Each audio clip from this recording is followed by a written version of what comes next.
Today I'm going to try to debug why this Miele dishwasher is throwing an F84 code. First thing I wanted to do is, delete all the error codes so that I can see what's very specific to that.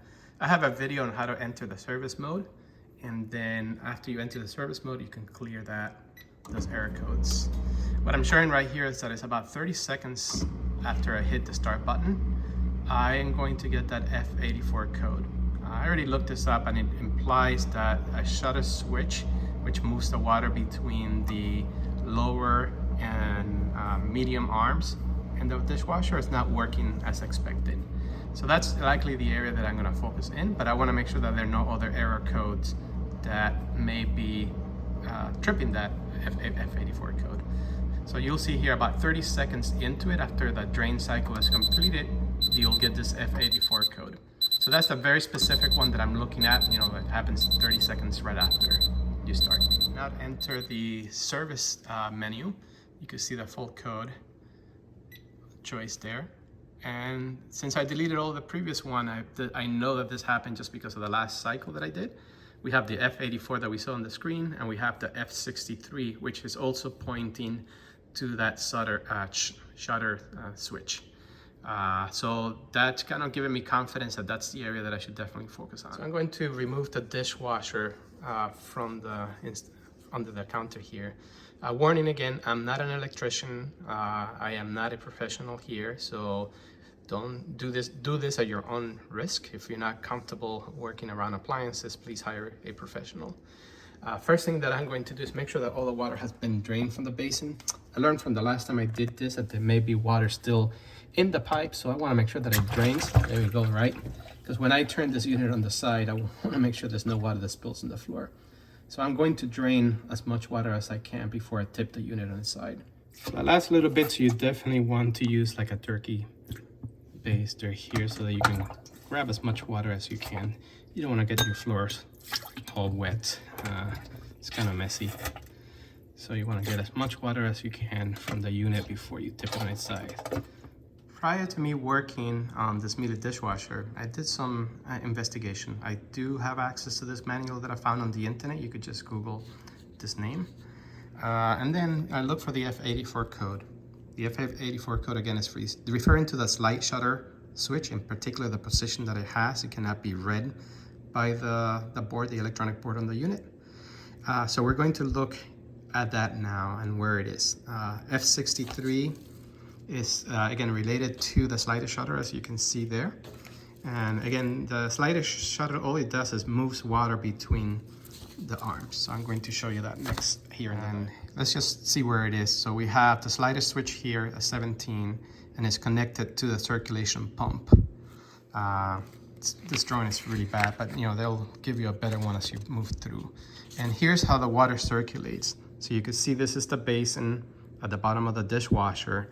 The circulation pump is there, and it's got three outputs. It's got one that goes to the lower arm, one that goes to the middle arm, and another one to the top. And this slider switch is supposed to alternate the water between the arms. So it'll send water for 30 seconds to the bottom and the top, and then it will switch and send water for 30 seconds to the middle arm right here. That's the function of the slider switch, just to move water between the arms.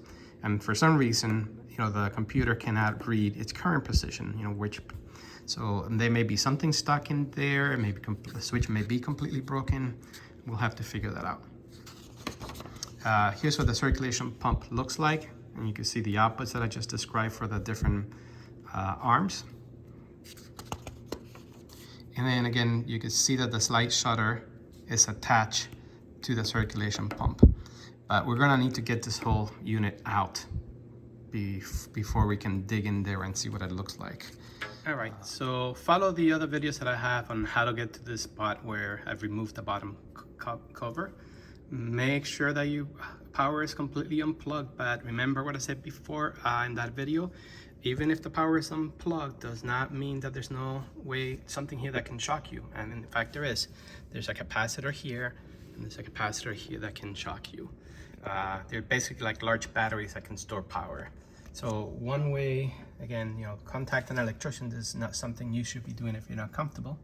is you could discharge them by taking an insulated screwdriver and just making contact between the two leads.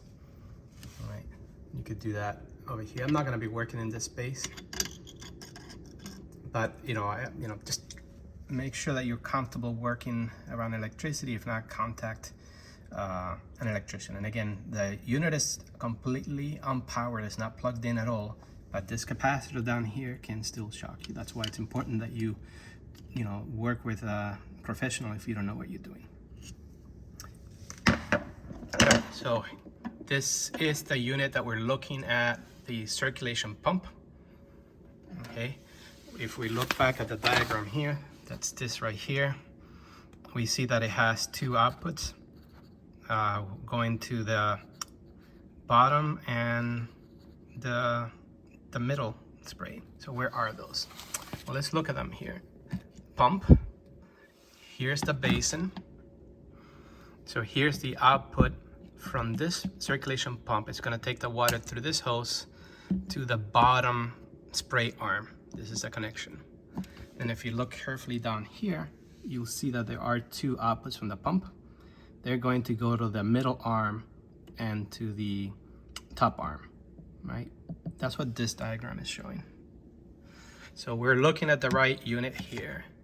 Now, this slide shutter switch, right? We see a little motor here. That's probably what's driving it, what's driving that motor.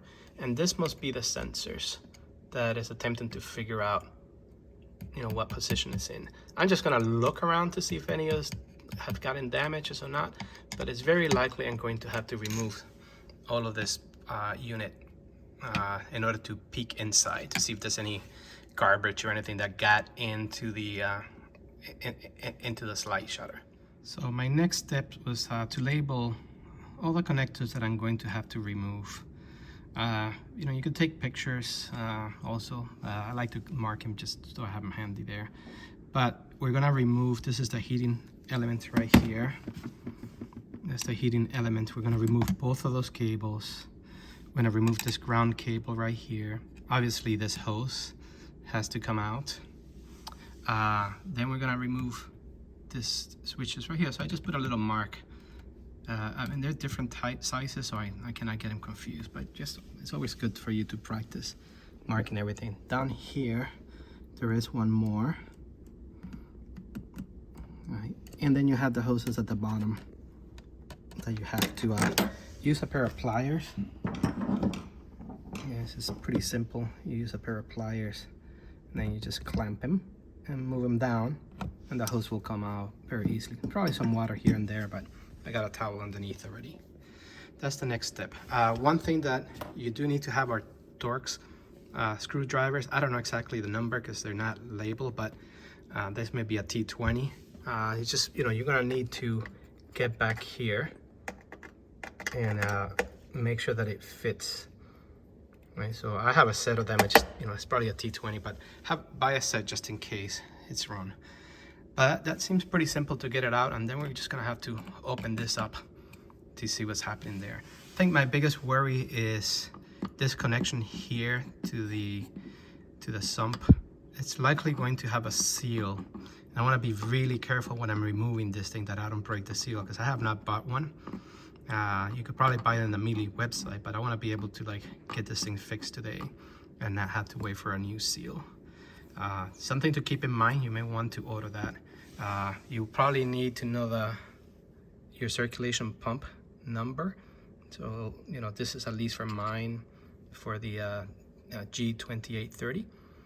But you may want to take a look before you order a seal to make sure that it's the correct one. All right, I'm gonna get into it and see what happens. A couple of tips here. Keep in mind which hose goes where. In the bottom of the circulation pump here, you see the black clip and the silver clip in the back. So remember where they go, black in the front. The other piece is to get this hose out. Use an adjustable wrench where you can gently wiggle it back and forth so that it can come off that way. It's the same thing for this connector right here. Use a fine needle nose pliers so that you can pull it out. You don't pull on the cables, you don't want to loosen that up.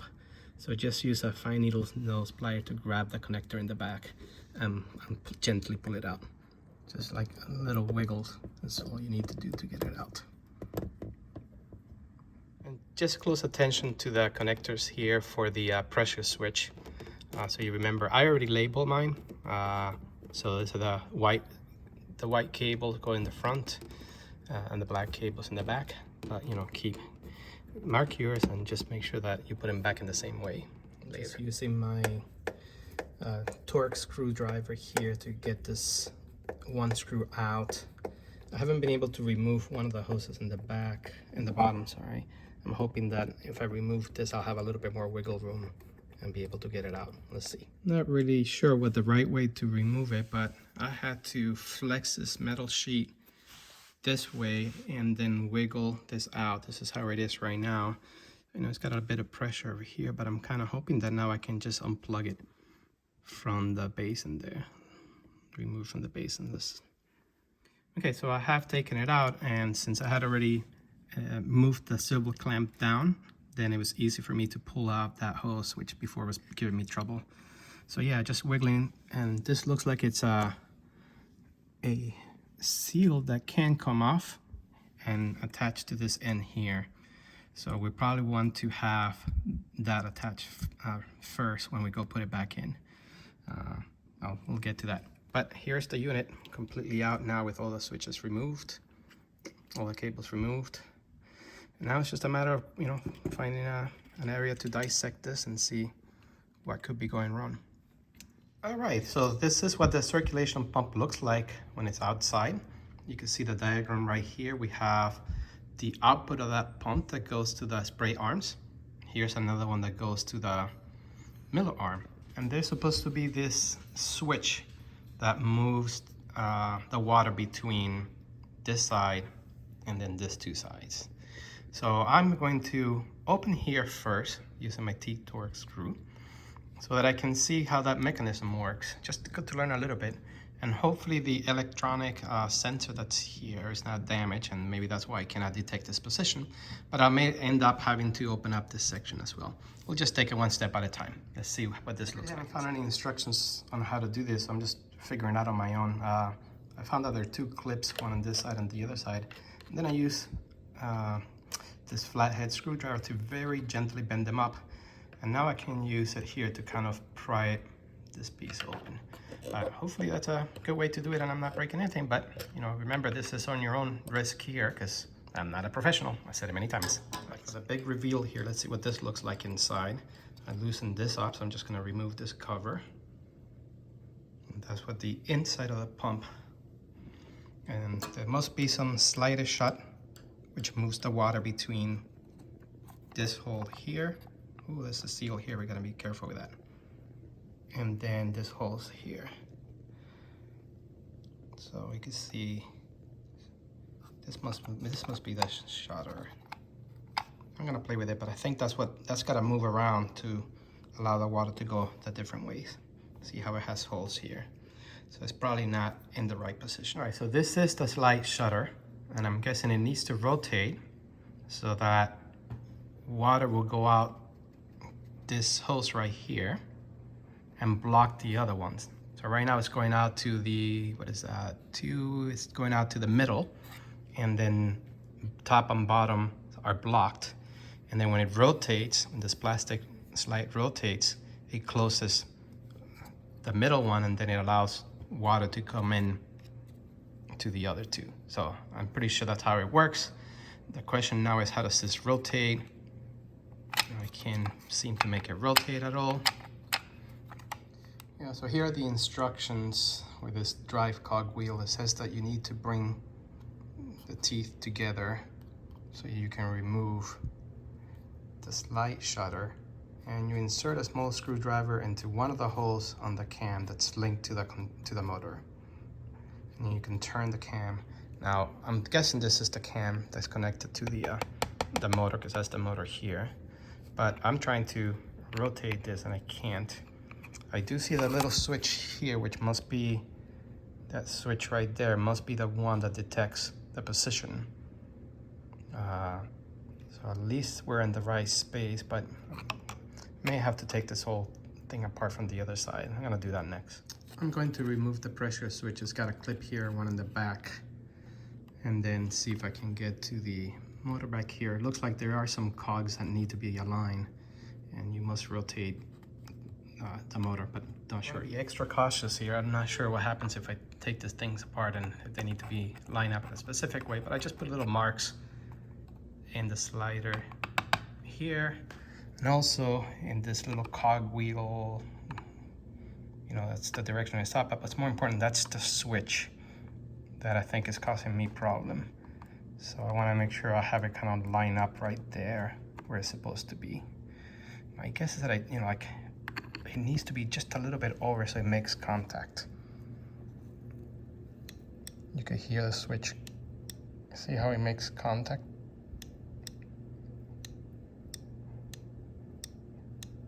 So maybe that's why it's not reading the position, because it's not making full contact. Just a theory, you know, I'm just gonna look this up, open it up from the other side. From the other side, now I have a little bit more info. I can see that this is the power for the motor that's gonna rotate the slide switch and the slide shutter, and here's a little switch that's gonna detect the position. That's the one we could see from the other side.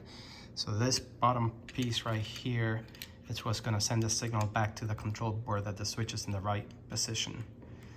So I think, you know, if I can figure out how to, you know, how this is working, I'm going to remove all this 3 screws here and then get to the bottom and see what it looks like inside. Maybe something is just a little bit out of alignment because the switch seems to be just like barely making contact in there. And if I rotate just to like not even a millimeter, I rotate that wheel a little bit, put some pressure, I hear a click from that switch. Yeah, one more thing. So definitely if I put the screwdriver here and put a lot of force, I'm able to turn this wheel. You can see now that it's moved from where it was. And when I do that, it's rotating the slider this way. So you can see now that it's blocking, starting to block that. And these two are still blocked, but if you keep rotating, it's gonna open it up. But it is pretty hard to move that. I don't know if it's supposed to be like that difficult. But, all right, next, I think we're gonna get to the root cause here. This is the switch or the sensor that the computer uses to detect if the slider is moving around or not. So we're gonna use an ohm meter. This is a multimeter, and put it into the ohm meter function here. And I'm also gonna make it beep. So when there's a connectivity, when there's a circuit, it's gonna beep. If there's no circuit, it's gonna say OL, which is an open circuit designation here, and it's not going to beep. So right now I just took alligator clips and connected them to the multimeter leads. It doesn't matter what the colors, how they go, you can switch them around. This is immaterial. But you know, the first thing that I'm gonna do is, just because I have the space here, I just connected to the top one here, and then to this last one. This last one is not used. This is a 2-pole switch. So in this case, right now, this switch is open, and this is supposed to be closed. This one right here is supposed to, you know, the circuit is supposed to be complete. So let me say this again. Right now, I'm using the outside lead, the outside connector. It's not used by the system, but just for testing purposes right here to show that my setup is working correctly. So this is, right now, this switch inside is open, which means that current cannot flow through the red wire to the multimeter and back. It cannot, because the switch is open. However, as I rotate this cam over here, there's going to be a point where you're gonna hear a click, and it will make contact. It'll make contact between this endpoint and this endpoint. And at that point, you're gonna hear the multimeter beep telling me that there is connectivity. So it's a little difficult to do this with one hand because this is really hard to move. So I want to explain the switch that we're going to be testing so it makes more sense. First, logically here, this is a switch. It's got 3 pins that I label, and it's a dual pole switch, meaning that it can make contacts with 2 of the pins. The way that I've drawn it here, pins 1 and 3, I'm making a circuit with this blue connection there. That's the movable part of the switch. So if I were to put my own meter in leads and pins 1 and 3, it will make a complete circuit. So it goes around, the current goes through 1 to my leads and back there. That's a complete circuit. So if you set up the multimeter like this, the normal condition would be that it'll be a closed circuit of 0 ohms. It will read 0 ohms. If you were to move the lead to pin 2, because the circuit is open right here, it's not making contact, then you would read an infinity number of ohms, an open circuit, right? Now, this diagram shows that the way that is connected in the Miele dishwasher is the pins 2 and 3 are the ones going to the computer, right? I've set it up for my test connected to pin 1 so you can see what it's like. And then I'm gonna move it to pin 2, right? So pin 2, if I'm measuring pin 2 and 3 like this, I would expect an open circuit. Now if I push down on the switch, this blue line is gonna come down and make a connection between pins 2 and 3. And in that case, it would become a closed circuit and my own meter would then read 0 ohms. So that's how this works and how we verify that this switch is working correctly. For the first part of the test, I got my ohm meter. It's a multimeter set to ohm meter mode. Okay, and I have it set up with the leads already connected. And you can see here the switch. This is pin number 1 from my diagram and pin number 3 in my diagram, right? So in this condition, right, we are going to expect a closed circuit like I described before, and we should read 0 ohms. And that's the case, we have 0 ohms. Now, as I rotate this cam over here, you see the little white piece right there? That's the switch. There's going to be a little lump, and you can see it on this side. There's going to be a little lump that's going to press on that white piece. And then that's going to push down the spring inside and close the circuit here. So when that happens, you know, I would expect the circuit to be broken, and this should be read infinity ohms. Now, I gotta rotate this here in order to make contact with that circuit, and I cannot do it holding the phone. So I'm just gonna move it until it gets to that position, and you're gonna see what happens. Okay, so I've rotated this wheel inside, and you can see now that the little white part of the switch is being pushed down by the little lumpy piece on it. So that's now pushed down this piece, which then breaks the connection between 1 and 3, and it becomes an upper circuit, which is represented by this OL. So that it's working fine. The next thing that we wanna do is now move to the actual pin, the pin number 2 here, which is how the computer reads. And we want to see kind of similar behaviors, right? We want to see that when the switch is not pushed down, it should read an open circuit, right? And when it gets pushed down, then we should, you know, have a closed circuit, 0 ohms. All right, so I've moved that red alligator clip to the second pin. I have not moved the wheel, which before I left it pushing down on the switch. So since the switch is being pushed down, we expect a closed circuit between pins 2 and 3. When you have a closed circuit, that should read 0 ohms in the ohm meter, right? So again, that's connected to pins 2 and 3. If you look over here, we are not seeing 0 ohms. We're seeing like 8 point some kilo ohms, and it's moving around. This is telling me that that switch is not quite working like you would expect to. So I'm suspecting that this switch is the culprit. Yeah, and you can see for a fact that the switch is being pushed down. And you know, it broke the circuit on pin number 1, and it should have completely closed it here, but it's not. So I think there's something wrong with that switch. Now, unfortunately, you have to replace this whole part to get that switch fixed. But I'm going to see if I can do my own hack over here and find something, because this is a very expensive circulator pump.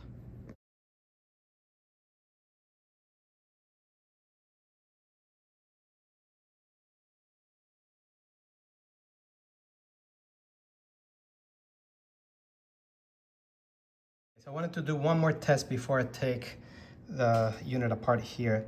I was thinking, like, could it be the wheel that's gotten wasted and it's not pushing down on the white part of the switch enough? So to do that, to determine if that's the case or it's the switch, you could just put a small screwdriver and push down on that white piece fully. So I'm gonna do that. And you can see that even though I'm pushing completely down on it, it's still not reading 0 ohms. So it's definitely a faulty switch. That's the root cause here. So we're gonna have to figure out how to make that switch, how to replace that switch. The next thing I need to do is actually see if there's a part number to that switch so I can find it someplace on the web. So I'm removing this screws here, here, and there. I'm just gonna wiggle this whole plastic piece out and then try to get at the part number for the switch. All right, so that's the switch there. I hope that's the part number. I'm gonna start looking on the web to see what I can find. And that's the back part of the switch right there. It's just, you can take it out.